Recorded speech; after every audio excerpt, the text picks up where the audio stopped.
बहुत बहुत शुक्रिया, बहुत बहुत शुक्रिया। बैठ जाइए, आप लोग भी बैठ जाएं। और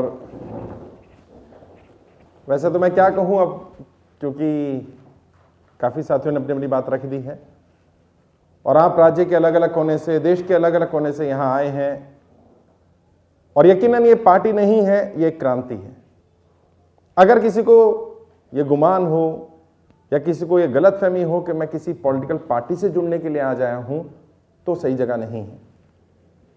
ये एक रिवॉल्यूशन है, एक क्रांति है और ये भारत की पहली पॉलिटिकल रिवॉल्यूशन है। भारत में बहुत सारी क्रांतियां हुई हैं, आपने पढ़ा होगा, हमने भी पढ़ा। हरित क्रांति हुई थी भारत में, श्वेत क्रांति हुई थी भारत में, लेकिन भारत में आज तक राजनीतिक क्रांति नहीं हुई है। और इसे मैं क्रांति क्यों कह रहा हूं और कैसे क्रांति होने वाली है, आज उस पर आपके सामने अपने विचार रखूंगा। लेकिन दोस्तों ये सच्चाई है, आज देश के हालात किसी से छुपे नहीं है। आज रोजगार की बात करें, व्यापार की बात करें, महिला सुरक्षा की बात करें, धार्मिक सौहार्द की बात करें, देश की हालात जेन्युइनली बहुत खराब हो रहे हैं।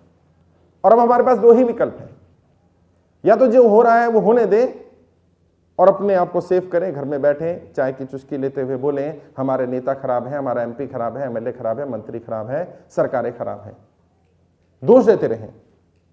या फिर दूसरा विकल्प है, हम आगे आएं और उसको बदलें। और जैसा मैंने अभी बताया, अब्राहम लिंकन ने कहा था, जनता को नेता वैसे ही मिलते हैं जैसी जनता होती है। यदि नेता खराब है, यदि एमपी एमएलए खराब है, तो उसमें दोष हमारा है, क्योंकि हमने ऐसे व्यक्ति को ही चुना है। और यदि नेता को बदलना है तो पहले खुद को बदलना पड़ेगा। अब राजनीति से दूर रहिए या राजनीति में रहिए, वो आपकी मर्जी है। लेकिन मैं अक्सर बोलता हूं और एक बात बताई है मैंने, कई लोग बैठे होंगे, कई लोग आकर कहते हैं, कल भी मैं पटना में था, एक व्यक्ति ने कहा सर मैं राजनीति में रुचि नहीं लेता। तो मैं आपको ये बता देना चाहता हूं, आप राजनीति में रुचि लें ना लें, राजनीति आप में पूरी पूरी रुचि लेती है और वो आपको शिकार तो बना ही रही है। तो शिकार बनने से बेहतर है राजनीति का हिस्सा बना जाए। और राजनीति में दो ही विकल्प है, मैंने बहुत सारी वीडियोस में, बहुत सारी ट्रेनिंग में बात बताई है, केवल दो ही विकल्प हैं आपके पास, या तो आप राजनीति का हिस्सा हैं या आप राजनीति के शिकार हैं। और ज्यादातर लोग शिकार हैं राजनीति के। हिस्सा बनिए इसका, राजनीति का, पार्टिसिपेट करिए इसमें। और दोस्तों हर युग का एक युग धर्म होता है। पिछले युग का युग धर्म था धर्म की रक्षा करना, क्योंकि धर्म का पतन हो रहा था, उसकी रक्षा करनी जरूरी थी। इस युग का युग धर्म राजनीति है, क्योंकि राजनीति का पतन हो रहा है। और मैंने एक बात लिखी थी आज से 6 महीने पहले फेसबुक पर, कुछ लोगों को समझ नहीं आई वो बात। मैंने लिखा था, राजनीति अपने गिरने की नई ऊंचाइयां छू रही है। लोगों को लगा सर ये ग्रामेटिकल मिस्टेक हो गई, तो गिरने की ऊंचाइयां, हाँ मतलब जितना गिरा जाता है अगला वाला उससे ज्यादा गिरता है आकर के। और जो देश के माहौल है, जो दिल्ली में माहौल चल रहा है, पार्टियां बना रही हैं, कई साथियों ने भी बात की, धर्म की राजनीति, जाति की राजनीति, इससे ऊपर उठना पड़ेगा।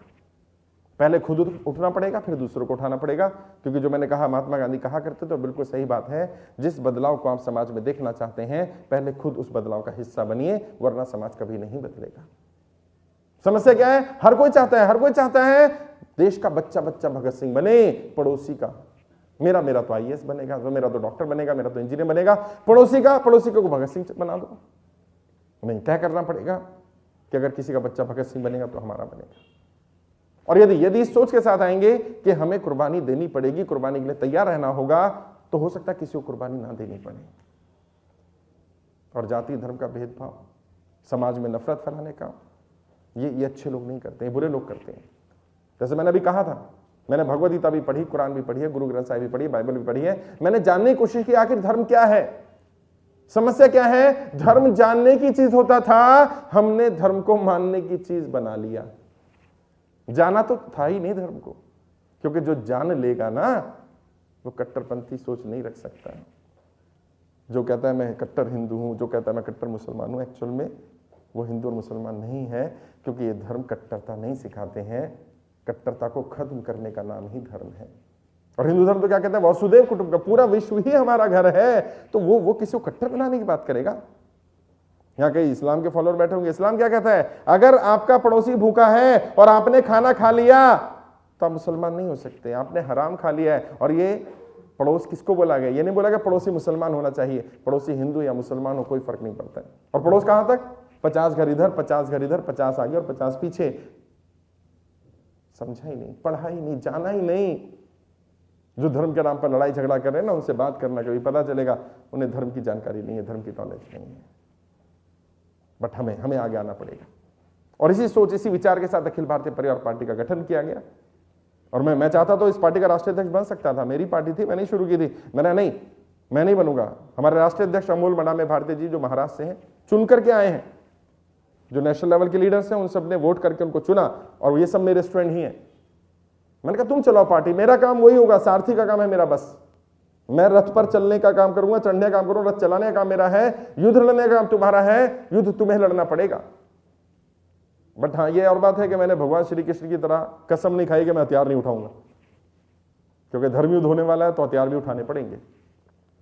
और पैम्फलेट मिला होगा, उसमें भी लिखा है, फेसबुक भी लिख दिया था क्लियरली, 2024 में लड़ाई we the people of India versus BJP Congress others होने जा रही है। कंफर्म है, जनता की लड़ाई होने वाली है 2024 में। और जैसे मैं बता रहा था, कई साथी बोलते हैं, लखनऊ में था परसों, एक साथी ने कहा सर 2024 की आप तैयारी कर रहे हैं, अभी 2020 चल रहा है, इतनी जल्दी क्यों?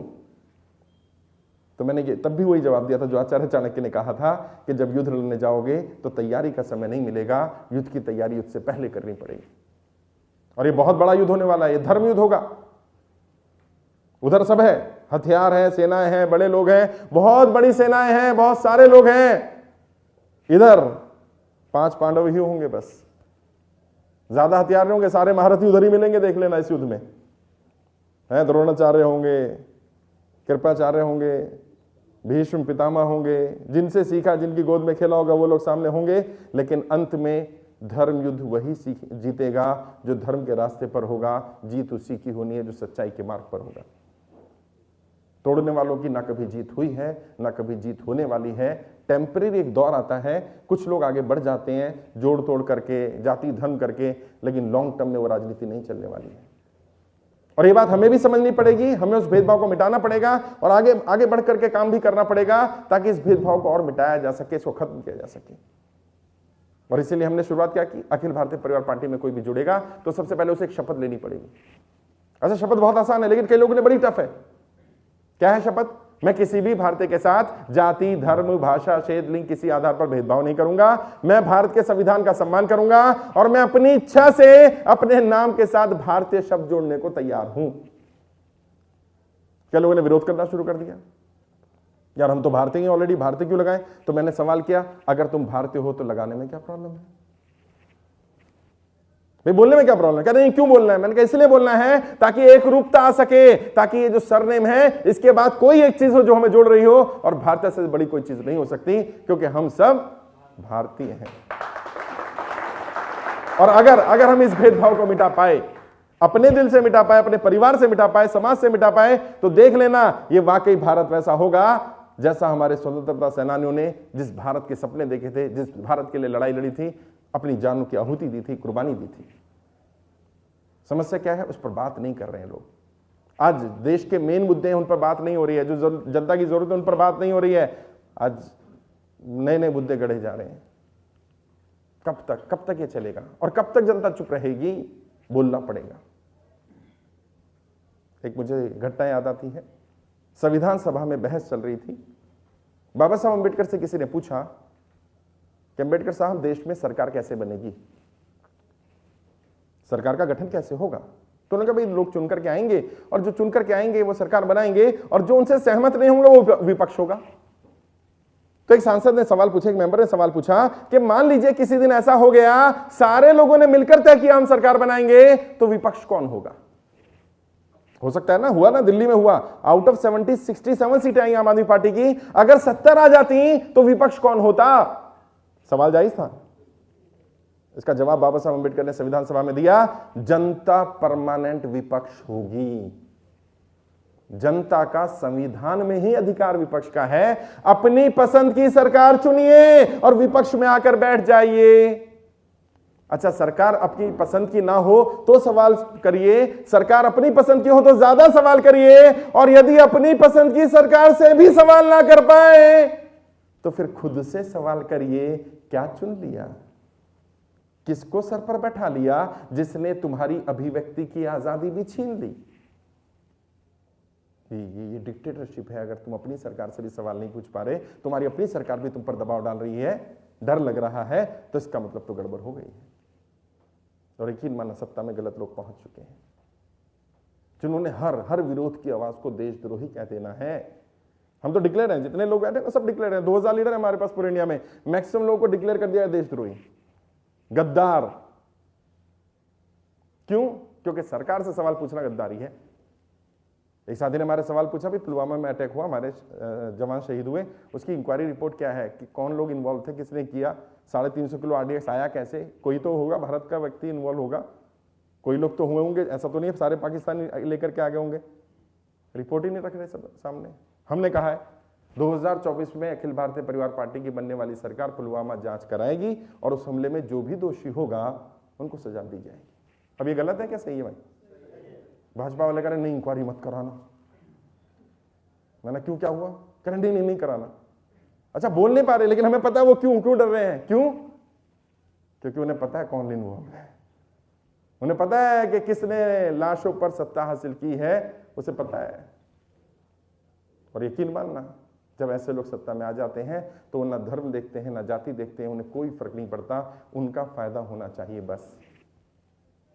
पिछले 3 महीने पहले एक सेशन था मेरा लखनऊ में, एक साथी आए भाजपा से थे। उनका नहीं सर मैं तो विरोध करता हूं सरकार का, सवाल भी पूछता हूं और मुझे कोई कुछ कह नहीं सकता। मैंने नहीं, मत करना कोशिश ऐसी। कह रहे नहीं मैं कर सकता हूं। मैंने अच्छा करो। उन्होंने फेसबुक पे एक पोस्ट डाली छोटी सी, सेशन शुरू होने से पहले डाल दी, सेशन के बाद क्या हुआ बताता हूं। पोस्ट में क्या डाला? भाई मुझे कोई महाअनुभव ये बताएगा कि 2000 के नोट से जब करप्शन बढ़ता था तो 2000 के नोट से कम कैसे हुआ? बस इतनी पोस्ट डाली और सेशन में बैठ गए। सेशन के बाद देखा तो पोस्ट खोलते ही तेरी मां की, तेरी बहन की, पता नहीं क्या क्या शुरू हो गई। मतलब भक्तों के दिमाग में कितना कीचड़ भर दिया गया है कि उनकी खुद की मां बहनें नहीं है क्या? रोज मुझे गालियां दी जाती, रोज।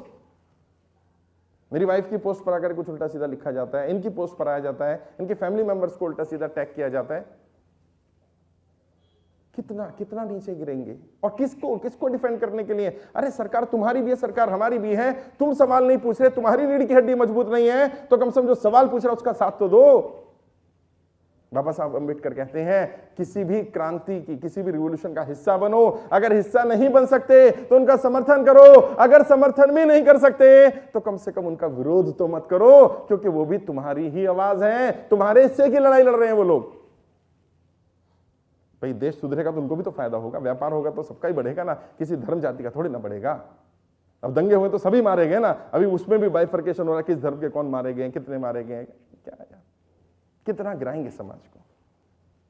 बट लोग भूल गए हैं कि भारत का by default fabric he secular है। जब ऐसे हमले हुए किसी ना किसी रूप में भारत खड़ा हुआ है। और अभी साबित किया, जहां दंगे में देखिएगा, साबित किया लोगों ने, दूसरे धर्म के लोगों को बचाया है, अपने घरों में शरण दी, अभी भी रखा हुआ है और बोल रहे हैं कि नहीं कोई कुछ गलत करेगा हम खड़े हुए हैं। ये दिखा रहा है कि अभी समाज गिरा नहीं है, अभी दिख रहा है कि समाज मजबूत है। और जिस दिन हमारा देश ये मजबूती के साथ खड़ा हुआ, ऐसी ताकतें सर्वाइव नहीं कर सकती। समस्या क्या है? डर है, दहशत है, लोगों में हिम्मत नहीं है। मैं अकेला बोलूंगा तो क्या होगा? नहीं, तुम बोलो, तुम्हारे साथ देखोगे बहुत लोग बोलेंगे। सिर्फ लोग इंतजार कर रहे हैं। सच बता रहा हूं, मैं पूरे देश में घूम रहा, देश के 22 राज्यों में अखिल भारतीय परिवार पार्टी काम कर रही है। लोग इंतजार कर रहे हैं कोई एक आवाज बन जाए, कोई एक प्लेटफॉर्म बन जाए और हम इन्हें धूल चटा देंगे।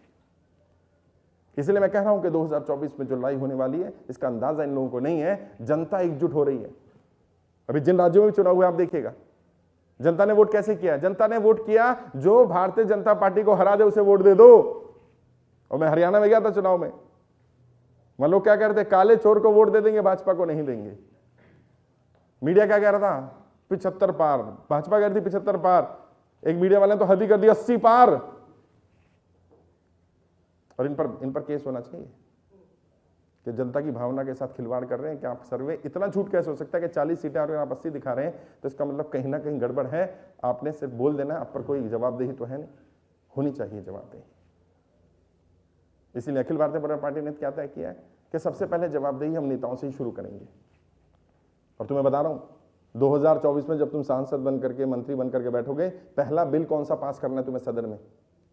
नेताओं द्वारा चुनाव में किए गए वादे एक लीगल डॉक्यूमेंट होगा, और यदि कोई नेता चुनाव में किए गए वादे पूरे नहीं करता है तो उस पर केस होगा, और यदि साबित हो जाता है कि वो जीतने के बाद काम कर सकता था, नहीं किया है, लाइफ टाइम बैन लगेगा उस नेता पर चुनाव लड़ने से।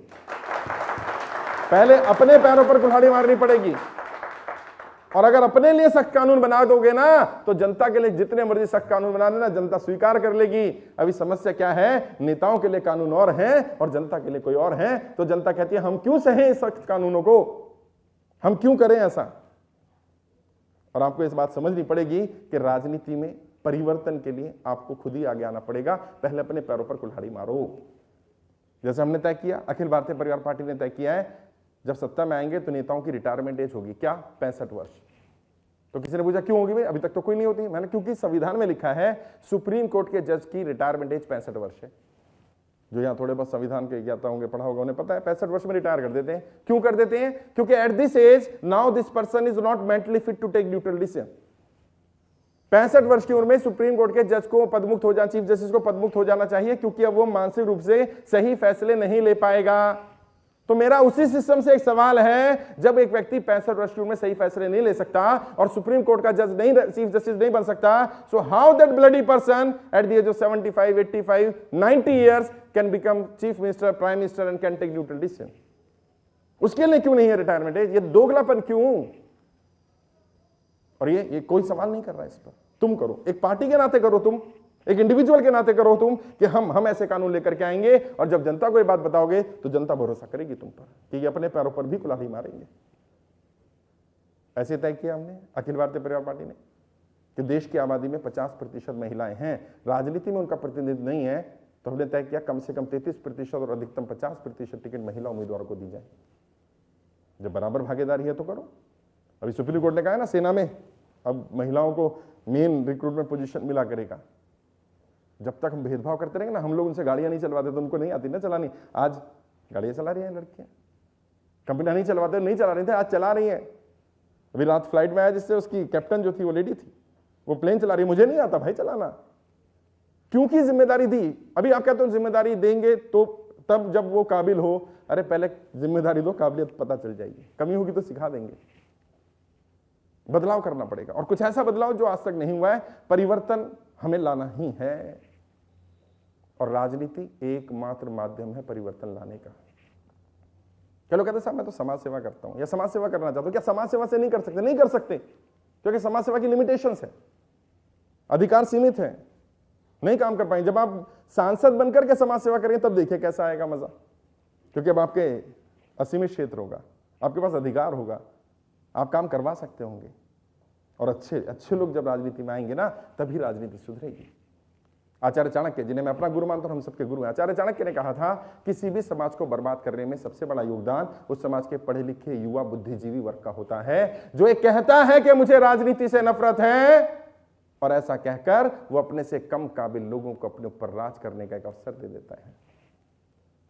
और मेरा सपना है एक दिन इस देश का युवा टी शर्ट पहन करके निकले और उस पर लिखा हो मैं राजनीति से मोहब्बत करता हूं। राजनीति बुरी नहीं है, राजनेता बुरे हैं, इसलिए बुरी राजनीति है। जिस दिन राजनेता अच्छे हो गए ना, उस दिन राजनीति से अच्छा कुछ नहीं होने वाला है। और सीधी सी बात है, वो राजनीति जो हमारी कमाई, हमारे खर्चे, हमारी जगहों के नाम, हर चीज तय करती है, हम वो राजनीति क्यों नहीं तय करना चाहते? हर चीज राजनीति ही तो तय कर रही है, तो क्यों ना हम उस राजनीति को तय करें? क्यों ना हम तय करें कि हमारा नेता कौन होगा, हमारा प्रतिनिधि कैसा होगा? क्यों ना ऐसे नेताओं पर बैन लगे जो जाति धर्म के आधार पर भेदभाव करते हैं? नेता जब कोई ऐसा स्टेटमेंट देता है तो क्या पार्टी का शीर्ष नेतृत्व की जिम्मेदारी नहीं कि उसको फौरन बाहर करे? लेकिन जब आप उसको बाहर नहीं करते तो उनको संरक्षण मिलता है कि मेरी पार्टी, मेरा संगठन मेरा साथ खड़ा है। एक बार 4 नेताओं को बाहर निकाल दोगे ना और उनको लिख दोगे लाइफ टाइम बैन, तो अपने आप सीधे हो जाएंगे लोग। इसलिए अखिल भारतीय परिवार पार्टी ने क्या तय किया? 1 टाइम 1 वे एंट्री सिस्टम करा अपनी पार्टी में। 1 टाइम 1 वे, 1 टाइम मतलब एक ही बार आ सकते हो।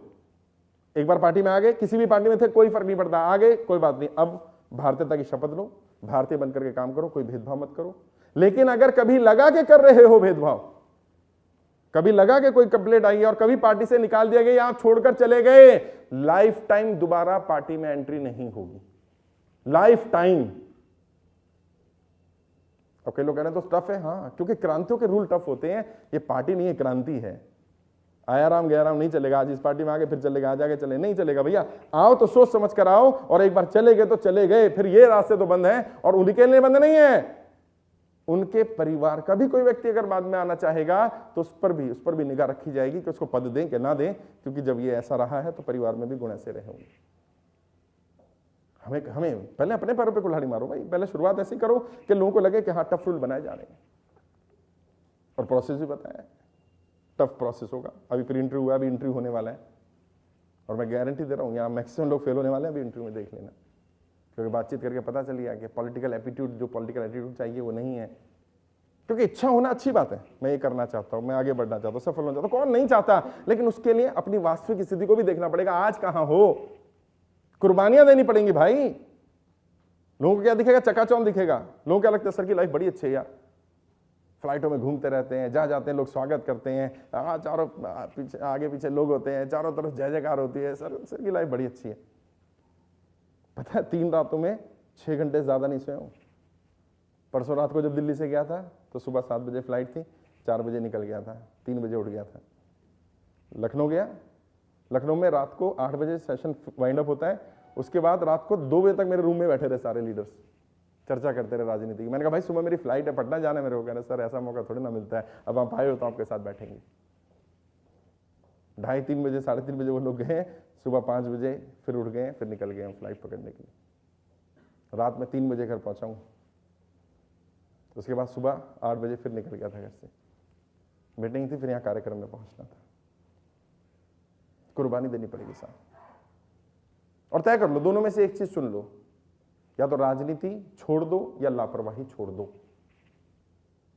दोनों चीजें साथ साथ नहीं चलने वाली है। और मैंने बताया था, आपने पहले सुना होगा मेरे मुझसे, कई वीडियोस में भी सुना होगा, 99% people who enter into politics failed, 99% लोग फेल होते हैं। उसका एक बड़ा कारण यह है कि वो लापरवाही बरतते हैं। लापरवाह लोगों का फील्ड नहीं है। कल पद मिलेगा, प्रतिष्ठा मिलेगी, जिम्मेदारी मिलेगी, कल सांसद विधायक मंत्री बनोगे, लेकिन उसके लिए कुर्बानी देनी पड़ेगी, बहुत कुछ छोड़ना पड़ेगा, बहुत कुछ त्याग करना पड़ेगा, क्योंकि जिनसे तुम लड़ने जा रहे हो ना साधारण लोग नहीं है। धनानंद है साहब, धनानंद, लेकिन अंत संभव है। ऐसा नहीं है कि धनानंद का अंत नहीं हो सकता। आचार्य चाणक्य ने साबित किया है, धनानंद नंद वंश का आखिरी राजा, सबसे पावरफुल, और ऐसा माना जाता था कि नंद वंश में सबसे पावरफुल कोई राजा था तो धनानंद था। पैसे से, हर चीज से संपन्न था। शिक्षक को साधारण समझने की भूल कर ली उसने। या कोई साथी थे जिन्होंने कहा मैं शिक्षक हूं, तो मैंने कहा यही परिचय दो, क्योंकि शिक्षक साधारण नहीं होता, शिक्षक असाधारण होता है। क्यों? उत्थान, पतन, प्रलय, तरक्की सब उसकी गोद में खेलते हैं साहब। और शिक्षक अगर अपने पे आ जाए तो बड़े बड़े लोगों का पतन कर सकता है। और आपको ये, क्योंकि राजनीति के विद्यार्थी, ये सवाल पूछा जा सकता है, पता भी होना चाहिए आपको कि किस उम्र में चंद्रगुप्त मौर्य आचार्य चाणक्य को मिले थे और किस उम्र में वो राजा बन गए थे। जब चंद्रगुप्त मौर्य आचार्य चाणक्य को मिले तो उनकी उम्र मात्र 13 वर्ष थी। और धनानंद नंद वंश जो 150 साल से राज कर रहा था मगध पर, 150 साल से, उस नंद वंश का अंत आचार्य चाणक्य की मदद से चंद्रगुप्त मौर्य ने मात्र 7 वर्ष में कर दिया। और 20 वर्ष की उम्र में चंद्रगुप्त मौर्य राजा बन गए थे मगध के। 150 साल पुराने अगर नंद वंश को 7 साल में मात्र हराया जा सकता है ना साहब, तो इनमें से भाजपा और कांग्रेस कोई 150 साल पुरानी नहीं है। बस विल पावर चाहिए। और पैसा नहीं था आचार्य चाणक्य के पास, इंटरनेट नहीं था साहब, व्हाट्सएप फेसबुक नहीं था तब, कनेक्टिविटी बहुत मुश्किल थी, फ्लाइट नहीं थी साहब, घोड़ों पर जाना पड़ता था। आज तो मैं एक दिन में 2 राज्य भी कवर कर जाता हूं। आचार्य चाणक्य ने एक चंद्रगुप्त मौर्य तैयार किया था, मैं 543 चंद्रगुप्त मौर्य देश को समर्पित करने जा रहा हूं। 543 2000 लीडर हैं अभी ऑलरेडी मेरे पास। 22 राज्य में अखिल भारतीय परिवार पार्टी काम कर रही है, और दिसंबर 2020 तक मेरा टारगेट है सभी 543 सीटों पर अपने उम्मीदवार डिक्लेयर कर दिए जाएं, ताकि उसको समय मिले भाई, उसको भी तो तैयार होना है। और हमारा टारगेट है 2022 में हम डमी गवर्नमेंट, डमी कैबिनेट तैयार कर देंगे देश की। फाइनेंस मिनिस्टर कौन होगा, शिक्षा मंत्री कौन होगा, ये कौन करेगा, हेल्थ कौन देखेगा, लीगल सिस्टम कौन देखेगा, सारा 2022 में सरकार बना देंगे। अच्छा, इन मंत्रियों का काम क्या होगा? 2 साल तक रिसर्च करो उस मंत्रालय पर ही। इंडिया में अभी तक जो फाइनेंस मिनिस्टर होगा उसको कहा जाएगा इंडिया में अभी तक जितने भी फाइनेंस मिनिस्टर रहे उन्होंने क्या क्या अच्छे काम किए उसकी लिस्ट तैयार करो, क्या क्या गलतियां करी उनकी लिस्ट तैयार करो। जो हेल्थ मिनिस्टर होगा उसको बताया जाएगा, मिनिस्टर्स को बोला जाएगा दुनिया में कौन से देश का सबसे बढ़िया हेल्थ सिस्टम है, कौन से देश का सबसे बढ़िया एजुकेशन सिस्टम है, कौन से देश का सबसे बढ़िया फाइनेंशियल सिस्टम है, कहां का रक्षा मंत्री सबसे बेस्ट है, कहां की रक्षा प्रणाली सबसे बेस्ट है, उसकी रिपोर्ट तैयार करो और हमें हिंदुस्तान को वहां तक पहुंचाने में कितना समय लगे इसकी रिपोर्ट तैयार करो, ताकि सरकार में आते ही देश के लिए काम करना शुरू करो। हाँ, क्योंकि लोगों को समझ में आ जाना चाहिए बड़ी तैयारी हो रही है। जाकर कोई कह दे शोलों से चिंगारी से इस बार फूल खिल रहे हैं बड़ी तैयारी से। इस बार छोटी तैयारी नहीं है, इस बार बहुत बड़ी तैयारी हो रही है। और मैं वादा करता हूं कि जो लोग चुन करके जाओगे तुम में से सदन में, कम से कम 20 साल सदन में रहोगे तुम। रहना पड़ेगा तुम्हें 4 योजनाओं तक, क्योंकि 20 साल से पहले भारत वहां नहीं पहुंच सकता जहां पहुंचाना चाह रहे हैं। तो ऐसी सोच के साथ जाना कि 20 साल देश के लिए लगाने हैं अगले जीवन के, 5 साल ये स्ट्रगल के और 20 साल हो, यानी 25 साल का जीवन चाहिए। और कई लोग हैरान हो रहे थे तभी कि हमारा पैम्फलेट भी मिला होगा, उसमें भी लिखा है कि अखिल भारतीय परिवार पार्टी से चुनाव लड़ने वाले 90% उम्मीदवार 50 वर्ष से कम उम्र के होंगे। लोग कह रहे सर पागल है। पागल नहीं हूं भाई, दिमाग है मुझ में। क्योंकि जो व्यक्ति आज 50 साल का होगा तो वो अगले 25 साल तो हमारे क्राइटेरिया में फिट नहीं होगा। तो हमने तय क्या किया, यंग हो, मैक्सिमम लोग यंग आए। लेकिन किसी ने मेरे से कहा कल ही पटना में भी, कह रहे सर हमने 90% लिखा, 100% क्यों नहीं? क्योंकि तजुर्बा भी चाहिए, क्योंकि मैं जानता हूं कि एक्सपीरियंस की भी अपनी वैल्यू होती है। तो 10% एक्सपीरियंस भी रखेंगे, लेकिन मैक्सिमम एज 65 वर्ष, 65 से ऊपर नहीं होंगे, ताकि जो आदर्श हम स्थापित करना चाहते हैं राजनीति में उसकी शुरुआत खुद से करें। हमने तय कर लिया कि इस बड़ी लड़ाई को लड़ना है। समय बहुत कम है क्योंकि 4 साल ही हैं और ये लोग फैले हुए हैं पूरे देश में। ये तो शुक्र है ऊपर वाले का कि उसका एक आशीर्वाद रहा कि हम 22 राज्यों तक पहुंच गए आज, वरना किसी भी क्रांति, किसी भी रिवॉल्यूशन का इतनी जल्दी फैल जाना संभव नहीं था। और ये इसमें सबसे बड़ा योगदान आप लोगों का है, इन टीम के लोगों का, उन साथियों का जिन्होंने भरोसा किया। और जितने भी जिस भी पदाधिकारी से आप मिलोगे ना, आपको पता चल जाएगा काबिल लोग हैं तभी यहाँ आए, चापलूस लोग नहीं रखे हमने। जबकि नेता उल्टा करते हैं। अगर आप नेता को देखो, नेता चापलूसों को ही जगह देते हैं। क्यों? वो चारों और भांड हुआ करते थे राजाओं के जमाने में। चारों और भांड का काम क्या होता था? राजा जी की जय जयकार करना, राजा जी की झूठी तारीफें करना, और वो राजा जी चढ़ जाते थे, हाँ बढ़िया बढ़िया बढ़िया। नहीं, अपने को वो नहीं चाहिए। अपने को तो काबिल लोग चाहिए, टैलेंटेड लोग चाहिए। ठीक है, थोड़ी बहुत कमी है तो शार्प कर देंगे, सिखा देंगे, निखार देंगे, लेकिन इस सोच के साथ है कि मुझे देश के लिए काम करना है। इसलिए नहीं कि मुझे मंत्री बनना है, मुझे सांसद बनना है, मुझे विधायक बनना है। क्योंकि दोस्तों, ये लड़ाई किसी को मंत्री, सांसद या विधायक बनाने की लड़ाई नहीं है, ये राष्ट्र निर्माण की लड़ाई है। इसका लड़ाई का उद्देश्य अखंड भारत का निर्माण करना है। कई लोग कहते हैं साहब अखंड भारत, तो और भी संस्थाएं कह रही हैं, मैं नाम नहीं लूंगा, लेकिन कई संस्थाएं जो कहती हैं हम अखंड भारत करेंगे। मैं नागपुर गया, मेरा सेशन था, कई लोग आ गए उसी संस्था के, कह रहे साहब हमारा भी सपना अखंड भारत करने का है, आपका भी सपना अखंड भारत का है, तो आपके और हमारे सपने में अंतर क्या है? मैंने ये तो आप देखो क्या अंतर है। कह रहे नहीं, हम भी तो अखंड भारत करना चाहते हैं। मेरा कब से? कह रहे 94 साल से। मैंने कहां तक पहुंचे? कह रहे नहीं, अभी तो हम सोच रहे हैं। मैंने 94 साल से सोच ही रहे हो? भाई साहब 20 साल लगते हैं, सिर्फ मात्र 20 साल। और मैं भी रणनीति बता रहा हूं आपके सामने, 20 वर्ष की रणनीति आपके सामने देख कर जा रहा हूं। और मैं कह रहा हूं इसलिए मत मानना, आपका दिल कहे तो मानना, नहीं तो बिल्कुल मत मानना। और जो कोई, मैं नाम नहीं लूंगा संस्था का, जो भी कोई उस संस्था का मिले या कोई भी कथा मिले, हमारी पार्टी, हमारा संगठन अखंड भारत निर्माण करना चाहता है, सबसे पहला सवाल पूछना, रोड मैप बताओ। फिर रोड मैप ही नहीं तो पहुंचोगे कहां यार? मैं रोड मैप दे रहा हूं आपको, और फिर तुम अपना रोड मैप बताना कि देख हमारा रोड मैप ही है। 20 साल लगेंगे साहब इस काम में। 20 से ज्यादा भी लग सकते हैं, 25-30 भी लग सकते हैं, लेकिन 20 मिनिमम लगेंगे। 4 चरण है। पहला चरण क्या है? पूरे देश से अच्छे अच्छे लोगों को खोजना और उन्हें सांसद और विधायक के रूप में तैयार करना, राजनीतिक क्रांति करना, जो काम चल रहा है। 5 साल इस काम में लगेंगे। और जब अच्छे लोग मिल जाएं, सांसद और विधायक बन जाएं, जो वाकई भारत को अखंड भारत बनाना चाहते हो, जो वाकई भारत को विश्वगुरु बनाना चाहते हो, जो सम्राट अशोक के समय का भारत बनाना चाहते हो, तब जब वो लोग सिलेक्ट हो जाएं, जब वो लोग MP MLA बन जाए, तो उनको काम दिया जाएगा क्या? भारत विश्वगुरु जब बनेगा तब बनेगा, भारत बाहर से मजबूत जब बनेगा तब बनेगा। पहले भारत को अंदर से मजबूत करो। इन MP MLA को काम दिया जाएगा अगले 10 वर्ष में देश की समूल समस्याओं का समूल निवारण करना। बेरोजगारी, भ्रष्टाचार, गरीबी, आतंकवाद, जातिगत और भेदभाव, सबको मिटाइए। आपके साथ संभव है? जी हां, संभव है। आचार्य चाणक्य अर्थशास्त्र में लिखते हैं किसी भी समस्या के समूल निवारण के लिए केवल 7 वर्ष का समय काफी होता है, बशर्ते कि राजा की नीयत ठीक हो। मैंने फिर भी 10 वर्ष का समय लिया, और 10 लगे, 15 लगे, 20 लगे, जब तक भारत अंदर से मजबूत ना हो तब तक तीसरा चरण शुरू मत करना आप लोग। और क्यों नहीं करना?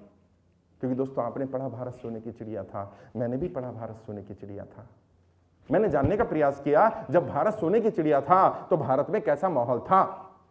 पता चला भारत में एक भी भिखारी नहीं था, भारत में एक भी गरीब नहीं था, भारत का एक नागरिक आर्थिक रूप से संपन्न था। यानी यदि हमें भारत को फिर से सोने की चिड़िया बनाना है तो एक एक नागरिक को आर्थिक रूप से संपन्न बनाओ, भारत फिर से सोने की चिड़िया बन जाएगा। और इसीलिए अखिल भारतीय परिवार पार्टी की बनने वाली सरकार 2024 में सबसे पहला काम क्या करेगी? लोगों की आर्थिक स्थिति को ठीक करना 10 वर्ष के अंदर अंदर। और पता है सबसे बड़ी समस्या यही है, अगर आर्थिक स्थिति ठीक होगी ना, सब ठीक हो सकता है। आचार्य चाणक्य लिखते हैं अर्थशास्त्र में क्या? यदि अर्थ ठीक होगा तो धर्म ठीक होगा, यदि धर्म ठीक होगा तो समाज ठीक होगा, यदि समाज ठीक होगा तो राष्ट्र ठीक होगा, और यदि अर्थ ही खराब है तो कुछ ठीक नहीं हो सकता। और अर्थ मतलब अर्थव्यवस्था, इकोनॉमी, आर्थिक स्थिति। अगर लोगों को गरीबी से ऊपर उठा दिया जाए ना।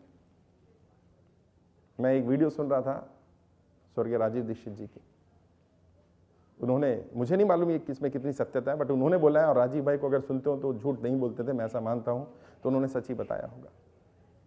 उन्होंने सच्ची घटना बताई कि मैं देश के पूर्व प्रधानमंत्री चंद्रशेखर जी से मिला और मैंने उनसे कहा कि यदि आप वाकई देश को डेवलप करना चाहते हैं, आगे बढ़ाना चाहते हैं, तो आप किसानों के ऊपर काम करो। तो उन्होंने कहा बिल्कुल आपकी राय ठीक है, भारत कृषि प्रधान देश है, हमें किसानों पर काम करना चाहिए। अगला सवाल पूछा गया, तो क्या करें? राजीव भाई ने पूछा क्या कर रहे हैं आप? कह रहे आप बताओ। कह रहे एक काम कर लो, किसानों की आर्थिक स्थिति ठीक हो जाएगी। कि क्या करें? कह रहे अंग्रेजों ने एक प्राइस कमीशन बनाया था, एग्रीकल्चर प्राइस कमीशन, उसे अबॉलिश कर दो। चंद्रशेखर जी के राजीव भाई बता रहे, चंद्रशेखर जी ने मुझे देखा और कहा कि राजीव भाई हमारी राजनीति खत्म हो जाएगी, ऐसा मत करो, क्योंकि अगर किसानों की आय ठीक होगी तो 65% लोग अमीरी रेखा, गरीबी रेखा से ऊपर उठकर अमीर बन जाएंगे, तो फिर हमारे लिए झंडे कौन उठाएगा, कौन बैनर लगाएगा, कौन नारे लगाएगा, कौन लड़ेगा हमारे लिए? यानी कि नेताओं ने जानबूझ करके प्लानिंग के साथ लोगों को गरीब रखा हुआ है। देश में संसाधनों की कमी नहीं है, काबिलियत की कमी नहीं है। आपको क्या लग रहा है, देश के सबसे इंटेलिजेंट लोग वही 543 लोग हैं जो सदन में बैठे हुए? Are they the most intelligent people of the country? उससे ज्यादा इंटेलिजेंट यहां बैठे हुए हैं। आइडियाज हैं, थॉट्स हैं, विचार हैं, देश के लिए करना चाहते हैं। सदन नहीं है, मंच नहीं है जहां दुनिया उनकी बात सुन सके। और शाहनवाज चौधरी भारतीय और अखिल भारतीय परिवार पार्टी उन साधारण लोगों की आवाज बनने के लिए, मंच देने के लिए आ जाइए आपके बीच में। आपकी आवाज बनेगी पार्टी। इसीलिए हमने क्या तय किया अपनी पार्टी में, जो एमपी एमएलए अगर अखिल भारतीय परिवार पार्टी में आना चाहें या उनके बच्चे, उनके परिवार का कोई व्यक्ति आना चाहे, तो उन्हें कोई पद नहीं दिया जाएगा, उन्हें उम्मीदवार नहीं बनाया जाएगा। उनके लिए तो बहुत सारी पार्टियां हैं, ये तो साधारण लोगों की पार्टी है जिनका कोई माई बाप नहीं है, जो राजनीति में नहीं रहे बट देश के लिए काम करना चाहते हैं। पहले आर्थिक स्थिति ठीक करेंगे देश की, और जब देश अंदर से मजबूत हो जाए, जब देश के लोगों की आर्थिक स्थिति ठीक हो जाए, तो तीसरा चरण शुरू करना इस अखंड भारत निर्माण का। तीसरा चरण क्या है? सम्राट अशोक के समय में भारत में जितने भी देश थे, अफगानिस्तान, पाकिस्तान, भूटान, बांग्लादेश, श्रीलंका, नेपाल, इन सभी देशों की आर्थिक, सामाजिक, राजनीतिक मदद करना। आर्थिक, सामाजिक, राजनीतिक, पॉलिटिकल, सोशल, इकोनॉमिकल हेल्प करो। मानो अफगानिस्तान बोले हमें अपने विकास के लिए 50,000 रुपए चाहिए, हिंदुस्तान कहेगा 1 लाख करोड़ लो। अगर इन देशों से कोई लड़ेगा, भारत खड़ा मिलेगा, इनकी रक्षा करने होगी, भारत रक्षा करेगा, इनकी फेवर में बोलना होगा, भारत बोलेगा।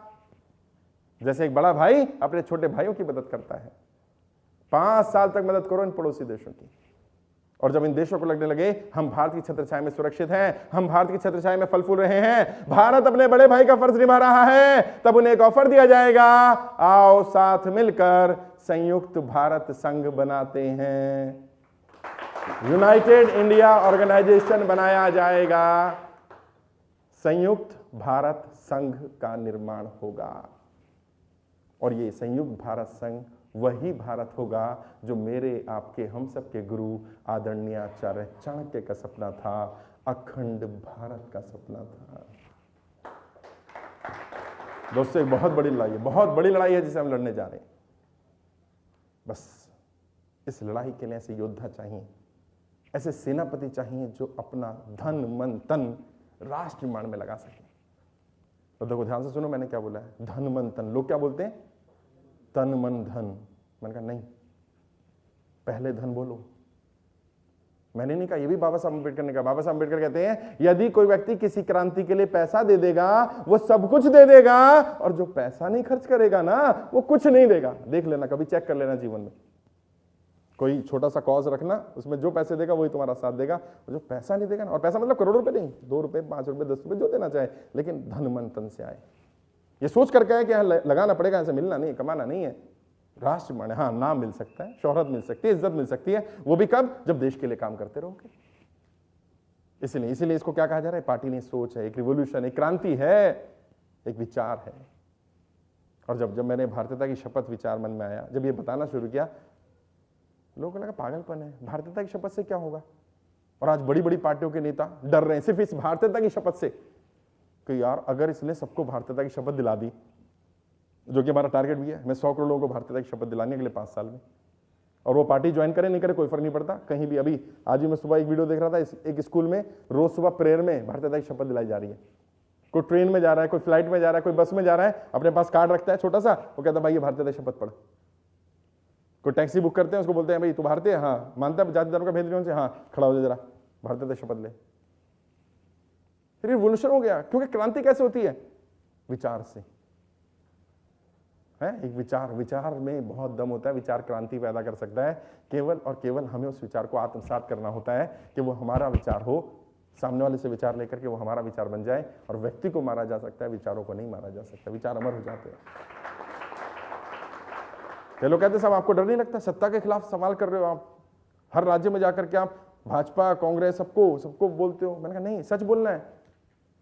और क्योंकि अभी कल भी कोई मेरे से पूछा था कि सर कांग्रेस के ऊपर भी आपने बहुत कुछ बोला है, कांग्रेस खराब है, बेकार है। हाँ, क्योंकि कांग्रेस ने भी तो तुष्टीकरण किया, वो लिखा, मुसलमानों को डर दिखाया, भाजपा आ जाएगी, ये हो जाएगा, वो हो जाएगा।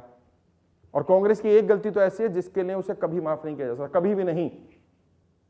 कांग्रेस की क्या गलती है, जब देश आजाद हो गया था, किसी ने भी कहा पंडित जवाहरलाल नेहरू का नाम नहीं लिया आपने। मैं किसी व्यक्ति का नाम नहीं लेना चाहता था, जिनके भी नाम लिखे वो विचारधारा है, वो व्यक्ति नहीं है। पंडित जवाहरलाल नेहरू व्यक्ति है, उसकी विचारधारा नहीं है। ठीक है, उस टाइम जिस हालात में देश मिला उन्होंने अपनी तरफ से काम किया, लेकिन कांग्रेस ने एक बड़ी बड़ी गलती करी है, बड़ी भूल, जिसके लिए उससे देश कभी माफ नहीं करेगा। क्या गलती करी कांग्रेस? अगर धर्म के नाम पर दंगा फसाद नहीं कराती, कांग्रेस भ्रष्टाचार नहीं करती, इतना सब कुछ गलत नहीं करती देश में, तो भाजपा जैसी घटिया सोच पनपती ही नहीं। भाजपा जैसी घटिया सोच को पनपने के लिए अगर सबसे ज्यादा कोई जिम्मेदार है तो कांग्रेस पार्टी है, और इस गुनाह के लिए कांग्रेस को कभी माफ नहीं किया जा सकता। ये सबसे बड़ा गुनाह किया है कांग्रेस ने। उन्हें समझना पड़ेगा, उन्हें देश से माफी मांगनी पड़ेगी कि देश इतना टूटता नहीं अगर वो सही रहते तो। और किसी भी समाज में बुरे लोग कब सफल होते हैं? जब अच्छे फेल हो जाते हैं, तभी बुरे लोग सफल होते हैं, या अच्छे लोग फेल हुए। वरना महात्मा गांधी ने जिस कांग्रेस को डेवलप किया था ना, जिस लीडरशिप को तैयार किया था ना, वो देश को कहां पहुंचा सकती थी साहब, कहां।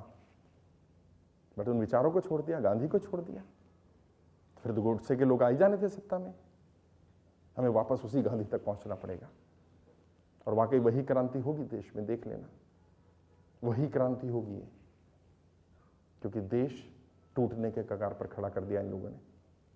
वैसी जैसे घटिया सोच के लोगों ने, भाजपा के नेताओं ने, ये क्या कर रहे हैं, जानबूझ के प्लानिंग कर रहे हैं, तुम इधर ध्रुवीकरण करो, तुम इधर करो, हमें फायदा होना चाहिए। देश का नुकसान कर रहे हैं लोग।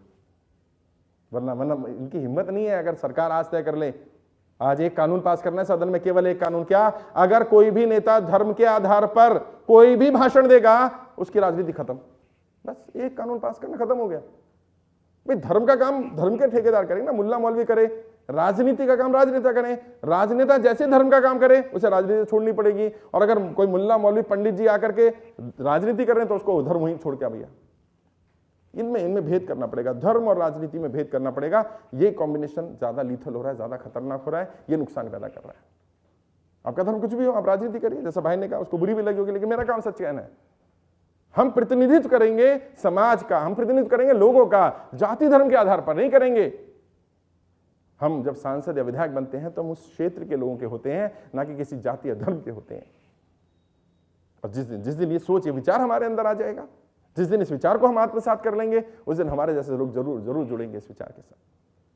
और आचार्य चाणक्य ने कहा था 100 लोग मत रखिए अपने साथ 2 लोग रखिए, लेकिन 2 लोग ऐसे होने चाहिए जो आपके उस विचार को आत्मसात करते हो, जो समझते हो उस विचार की गहराई को, और जो उस विचार के लिए जान देने और जान लेने तक को तैयार हो जाए, उस विचार के लिए कि नहीं, देश को नहीं टूटने देना है, हम कुर्बान हो तो हो, देश नहीं टूटने देंगे।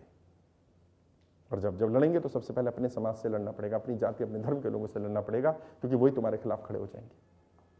मुझे तो मुल्ला मौलवी कहते हैं तो मुसलमान है ही नहीं, फतवा जारी करके रखते हैं, ये तो ये बोलता है, ये तो वो बोलता है। अरे क्या फर्क पड़ता है यार, देश को जोड़ने की बात करने वाले को गद्दार कहोगे तुम लोग? और अगर है भैया देश में जाति धर्म के भेद को मिटाना गद्दारी है, अगर किसी गरीब की, मजलूम की, दबे कुचले की आवाज बनना गद्दारी है, तो ठीक है भैया, कह लो गद्दार, मान लेते हैं, और क्या करें। लेकिन इस धरती पर 2 ही लोग हैं, केवल 2 लोग, और हमें तय करना हम किसके साथ हैं। 2 लोग कौन है? एक वो जिस पर अत्याचार हो रहा है, और एक वो जो अत्याचार कर रहा है। अखिल भारतीय परिवार पार्टी ने तय किया, जिस पर अत्याचार हो रहा है हम उसकी आवाज है, हम उसके साथ खड़े हैं, और चाहे वो कोई भी हो, किसी भी धर्म, किसी भी जाति का हो। कश्मीरी पंडितों पर सबसे पहले मैंने लिखी ये बात, जब ये चर्चा शुरू हुई तो मैंने फेसबुक पर लिखा कि अखिल भारतीय परिवार पार्टी की 2024 में बनने वाली सरकार कश्मीरी पंडितों को सम्मान के साथ वापस वहां बसाएगी, और उन्हें वो मुआवजा भी देगी जो जरूरत है उनकी, सम्मान के साथ बसाया जाए उनको। वो भी तो हमारे देश के नागरिक हैं, ये नहीं कि एक पर्टिकुलर जाति के हैं। तो अगर उनके साथ गलत हुआ है, अन्याय हुआ है, तो अन्याय के साथ हम खड़े होंगे। जिसने अन्याय किया उसको पता होना चाहिए कि नहीं, अखिल भारतीय परिवार पार्टी खड़ी हुई है, अन्याय जो सह रहा है, जिसके साथ अन्याय हो रहा है, उसकी आवाज हम बनेंगे। क्यों? क्योंकि वो अपनी आवाज नहीं बन पा रहा है। वो कहीं कोई भी हो सकता है, किसी जाति, किसी धर्म का हो सकता है, लेकिन प्रॉब्लम क्या है? यही डर है उनका, जो सत्ता में बैठे लोग हैं उन्हें यही डर है कि ऐसे तो वाकई जीत लाएंगे सारी सीटें। और अखिल भारतीय परिवार पार्टी 543 सीटों पर चुनाव लड़ने वाली है, 543। और पता है, जिस दिन तुम चुनाव लड़ोगे उसी दिन तुम एक रिकॉर्ड बनाओगे, इंडिया में सबसे ज्यादा सीटों पर चुनाव लड़ने का रिकॉर्ड। आज तक ना तो भाजपा ने, ना कांग्रेस ने सभी 543 सीटों पर चुनाव लड़ा है, तो ये अपने आप में एक रिकॉर्ड होगा। और हमने सिर्फ लड़नी नहीं है, जीतनी है। और मैंने कमिटमेंट किया, कमिटमेंट क्या?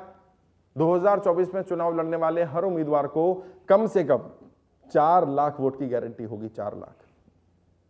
और गारंटी नहीं है, कमिटमेंट है। सत्यसाई ऑडिटोरियम में हमारी पार्टी का फाउंडर डे था 8 अगस्त को, 500-600 लीडर आए थे पूरे इंडिया से, सबके सामने मैंने बोला था 2024 में चुनाव लड़ने वाला अखिल भारतीय परिवार पार्टी के हर उम्मीदवार को कम से कम 4 लाख वोट मिलेंगे। और यदि किसी एक भी सीट पर एक भी उम्मीदवार को एक भी वोट कम मिलता है, मैं राजनीति छोड़ दूंगा साहब। इतना बड़ा कमिटमेंट किया मैंने, इतना बड़ा कमिटमेंट। और ये बात कौन कह सकता है? ये बात केवल वही कह सकता है तो पागल हो, या जिसके पास कोई रणनीति हो। तीसरा नहीं कह सकता, पागल ही कह सकता कोई आज की डेट में ये बात। और देखो, राजनीति में सफल होने के लिए केवल 3 चीजें चाहिए, सिर्फ 3 चीजें। क्या? पैसा, लोग और रणनीति।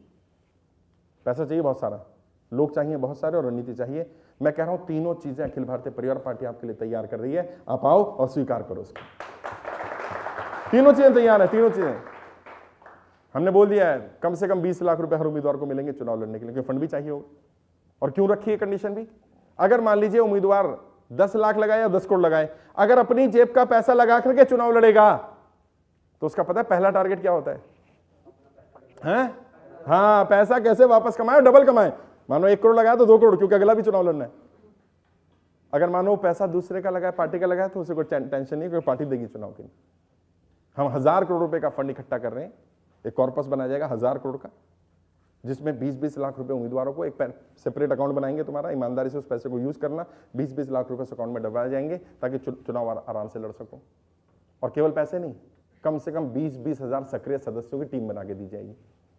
क्योंकि कई लोग कहते हैं साहब चुनाव में तो करोड़ों रुपए खर्च होते हैं। हाँ, मुझे पता होते, और जो लोग सर्वे वगैरह करते हैं, इलेक्शन मैनेज करते हैं, उन्हें पता है करोड़ों रुपए खर्च हो रहे हैं। मुझे मालूम है 10-10 करोड़ रुपए कई बार लोग विधायक के चुनाव में खर्च करते हैं। लेकिन पैसा खर्च कहां होता है? 90% पैसा लोगों को मैनेज करने पर ही खर्च होता है, 90%। अच्छा, मानो आपको 20,000 लोग मिल जाए फ्री वाले, 20,000 कार्यकर्ता फ्री वाले मिल जाए, फिर पैसा खर्च होगा? फिर तो पैसा और आ जाएगा। और वो कार्यकर्ता कैसे होंगे? जो 100-200 रुपए भी दे रहे होंगे। हो गया काम, बस यही तो करना है। पैसा आ गया, लोग आ गए, रणनीति बना दी। ऐसी रणनीति तैयार की जा रही है कि हम एक साथ जब चुनाव में उतरेंगे तो उसका इंपैक्ट अलग पड़ेगा। मीडिया जैसे अभी कई साथी मीडिया के बैठे हैं, रिकॉर्डिंग भी चल रही है, कुछ लोग बुरी भी लगी, पर सच्चाई यही है कि 200-250 करोड़ रुपए मीडिया को भी खर्च करेंगे, क्योंकि उसे भी पकड़ना पड़ेगा, नहीं तो वो बोलेगा नहीं। सोशल मीडिया पर भी 200-250 करोड़ रुपए का प्रचार होगा, जो पार्टी प्रचार करेगी वो में उसमें भी 200-250 करोड़ रुपए लगेंगे। तो मतलब 1000 करोड़ रुपए चाहिए हमें इस लड़ाई के लिए। 543 सेनापति चाहिए, लेकिन हम भी समझदार हैं, इंटेलिजेंट हैं, तो हमने स्ट्रेटेजी भी ऐसी बनाई है, हर लोकसभा सीट से 10-10 उम्मीदवारों को ढूंढा जा रहा है। तो मुझसे एक साथी ने कहा, सर 10 क्यों, लड़ना तो एक नहीं है। मैंने कहा मैं आचार्य चाणक्य का शिष्य हूं, और मुझे पता है जो बैठे हैं धनानंद पैसे में भी ताकत में भी बहुत मजबूत है। मानो मैंने एक एक सीट से एक एक उम्मीदवार को मौका दिया और वो उम्मीदवार बिक गया तो, खरीद लिया तो, अच्छा गोली मार दी तो मेरा तो मिशन खत्म हो जाएगा। 10-10 खरीदो, कितने खरीदोगे, मारो कितने मारोगे। रणनीति ऐसी ही बनानी चाहिए। क्या लोग कहते साहब 4 लाख वोट कैसे मिलेंगे वो बताओ। मैंने कहा ना मैं आचार्य चाणक्य का शिष्य हूं। 100 दोस्त 100 दुश्मन में सारी रणनीति नहीं रख सकता पब्लिकली, क्योंकि रणनीति तब तक ही रणनीति होती है जब तक वो पर्दे के पीछे रहे। अगर वो सामने आ जाए तो रणनीति हो तो साधारण बात हो जाती है। और जो लोग कहते हैं ना आचार्य चाणक्य से गंजे को कंपेयर करते हैं, क्योंकि हर टकला आदमी चाणक्य हो जरूरी नहीं है, और चाणक्य बनने के लिए टकला होना भी जरूरी नहीं है। और मानो 100-200 करोड़ रुपए आपको मिले ना, तो 10-20 एमएलए तो आप भी खरीद लोगे यार। तो एमएलए के खरीद फरोख्त करने वाले को दलाल कहा जाता है, चाणक्य नहीं कहा जाता। तो दलाली है ये। वो तो ठीक है लोग किसी को भी चाणक्य बोले, और भैया आचार्य चाणक्य का 1% भी बन गए ना हम जीवन में तो धन्य हो जाएगी जीवन। उन्हें पता चलना चाहिए कितना महान व्यक्ति आज से 2300 साल पहले इस धरती पर जन्म लेता है, और उन्होंने कैसे नंद वंश का अंत किया, उसकी सारी रणनीति तैयार की गई। और जब रणनीति ऑन पेपर तैयार करके उसको फील्ड पर उतारा गया तो रिजल्ट आ रहा है। जितने आज हमारे पास लीडर है ना, 2000 से ज्यादा लीडर हैं 22 राज्यों में। बड़ी बड़ी पार्टियों के पास उतने कार्यकर्ता नहीं होते कई बार। बस क्रांति को समझना पड़ेगा, फील करना पड़ेगा। मैंने कोशिश की आपको अखिल भारतीय परिवार पार्टी की विचारधारा बताऊं, कैसे काम करेंगे, जितनी बता सकता था बातें बताई हैं मैंने। ये बात है कि हाँ कुछ बातें छुपाई भी है मैंने, क्योंकि सारी बात तो नहीं रखूंगा, बट हाँ इतना कह रहा हूं कि राष्ट्र निर्माण के लिए बड़ा काम करेंगे। और मैं अपनी तरफ से तुम्हें कमिटमेंट दे रहा हूं, क्या मैं तुम सबके प्रति तब तक वफादार रहूंगा जब तक तुम मेरे राष्ट्र के प्रति वफादार रहोगे। और ये कमिटमेंट तुम्हें नहीं कह रहा, अपने आप को भी कह रहा हूं। तुम सब मेरे प्रति तब तक ही वफादार रहना जब तक मैं देश के प्रति वफादार रहूं। किसी दिन अगर मैं भी देश के खिलाफ हो जाऊं तो तुम सब मेरे खिलाफ हो जाना, क्योंकि देश के ऊपर कोई नहीं है, ना तुम हो ना मैं हूं। यह संदेश जाना चाहिए कि कुछ सिर फिरे लोग सर पर कफन बांध कर निकल चुके हैं घर से। और मुझे विश्वास है कि क्रांति जरूर आएगी। ये देश की मिट्टी बहुत महान मिट्टी है यार, इसने महान सपूत पैदा करने बंद नहीं किए। सुभाष चंद्र जैसे लोग, सुभाष चंद्र बोस जी जैसे लोग, मौलाना आज़ाद जैसे लोग, अशफाकुल्लाह जैसे लोग, क्रांतिकारी शहीद आजम भगत सिंह जैसी सोच के लोग पैदा करने बंद नहीं किए इस मिट्टी ने। बस उनके नाम और चेहरे बदल रहे हैं, वो लोग पैदा हो रहे हैं आज भी। बस उन्हें भी एक प्लेटफॉर्म मिला था तो वो अपनी काबिलियत साबित कर गए थे। यहाँ इन चेहरों को जिस दिन प्लेटफॉर्म मिला ना, ये असाधारण काम कर देंगे, देख लेना असाधारण। क्योंकि आचार्य चाणक्य कहते हैं कोई भी साधारण व्यक्ति असाधारण काम करने से पहले साधारण ही होता है। व्यक्ति असाधारण नहीं होता, काम असाधारण होते हैं। और जब साधारण व्यक्ति असाधारण काम कर देता है तो साधारण व्यक्ति भी असाधारण बन जाता है। आज तुम सब, हम सब साधारण हैं क्योंकि हम कुछ नहीं हैं। और जब ये साधारण लोग सांसद, विधायक, मंत्री, मुख्यमंत्री, प्रधानमंत्री तक पहुंचेंगे तो ये सब असाधारण हो सकते हैं सब। लेकिन भरोसा किस पर करो? खुद पर करो, खुद पर। अपनी अंतरात्मा की आवाज को सुनो। मैं कह रहा हूं इसलिए नहीं, यहाँ कई लोग कई साथी आज फेल हो जाएंगे इंटरव्यू में, कोई बात नहीं, मत घबराना। काबिल हो तो फिर मौका मिलेगा, यहां नहीं मिलेगा कहीं और अपनी काबिलियत साबित कर दोगे। खुद पर भरोसा करना, खुद पर। क्योंकि इस धरती पर जितने भी लोग सफल हुए हैं ना, उन सब में एक चीज अगर कॉमन ढूंढी जाए तो ये थी अपने ऊपर विश्वास। दुनिया उन पर विश्वास करती थी कि नहीं करती फर्क नहीं पड़ता, खुद पर उन्हें पूरा भरोसा था। यहां कई साथी आए होंगे ना, शायद बता के भी ना आए हो घर पर। हाँ, होता है ऐसा, मेरे साथ भी था। क्या जवाब दूंगा घर वालों को। मेरे डैड भी बोलते थे अपना करियर तबाह कर लिया इसने यार, आईएएस बन जाता, ये कर लेता, नॉलेज थी, इंटेलिजेंट था।